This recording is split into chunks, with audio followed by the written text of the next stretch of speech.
ఆ ప్రాంతంలో వరద వచ్చేసింది. గ్రామాలన్నీ కొట్టుకుపోయినాయి. అక్కడున్న ప్రజలు కాస్త ప్రాణాలు గుప్పెట్లో పెట్టుకొని ఒక కొండపైకి ఎక్కి కూర్చున్నారు. వేటగాడు కూడా అడవిలో నుంచి కొట్టుకుంటూ ఆ కొండకి వచ్చి కూర్చున్నాడు. చేతిలో తుపాకీ ఉంది. ఒక పులి కూడా కొట్టుకుంటూ నీళ్ళల్లో వచ్చి ఆ కొండకే చేరింది. అందరూ కూడా బిక్కుబెక్కుమంటూ కూర్చున్నారు. ఈ లోపల వేటగాడికి ఏమనిపించిందో ఏమో గాని తన తుపాకీ తీసుకున్నాడు. మందును బాగా అందులో కూరుస్తూ ఉన్నాడు. పులి వైపు గురి పెట్టాడు. అక్కడ ఉన్న వాళ్ళు, నువ్వు మనిషివా పశువా, ఏం చేస్తున్నావు? పులిని చంపేస్తున్నాను. నువ్వు వేదంగా ప్రాణాలు గుప్పెట్లో పెట్టుకుని కొండకెక్కావు, అది కూడా అలాగే ప్రాణాలను గుప్పెట్లో పెట్టుకుని కొండకెక్కి కూర్చుంది. నలుగురు ఇష్టం వచ్చినట్టుగా మాట్లాడుతున్నప్పటికీ కూడా ఆ వేటగాడు ఏమాత్రం చెల్లించలేదు, చంపేశాడు. అందరూ చూసి అతని, అది మృగమై ఉండి మౌనంగా ఉంటే నువ్వేమిటయ్యా మనిషివై ఉండి మృగంగా తయారయ్యావు? అప్పుడు అతను అంటున్నాడు, నిజమే, అది మృగమై ఉండి మౌనంగా ఉంది. కారణం తెలుసా?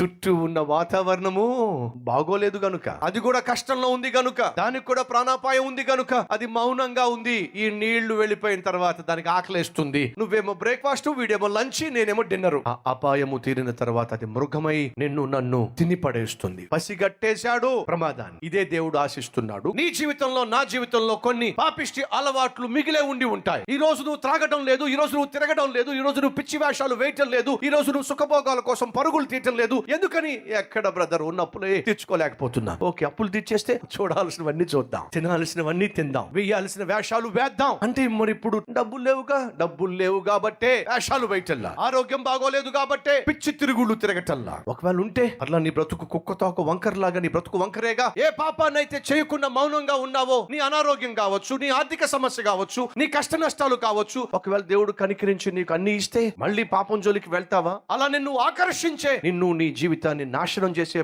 ఆ పాపాన్ని ఈ రోజు నువ్వేం చేయాలి? చంపిపడేయాలి. ఒక తండ్రి, ఒక తల్లి అదే చేయాలి. బాధ్యత కలిగిన ప్రతి ఆత్మీయుడు తన జీవితంలో పొంచి ఉన్న పాపమేదో నీ కుటుంబంలో కావచ్చు, నీ బిడ్డల విషయంలో కావచ్చు, ఇప్పుడే చంపేయకపోతే అది ఒక రోజు నిన్ను చంపేస్తుంది. నీకు అపాయము తెచ్చే పాపాన్ని కనిపెట్టాలి. నిన్ను, నీ కుటుంబాన్ని విచ్ఛిన్నం చేసే పాపాన్ని, నీ బిడ్డల భవిష్యత్తును బజారుకి ఇడ్చేటటువంటి పాపాన్ని యవ్వన ఈచ్ఛను ఒక తండ్రిగా, తల్లిగా పసికట్టాలి. ఒక ఆత్మీయుడిగా కనిపెట్టాలి.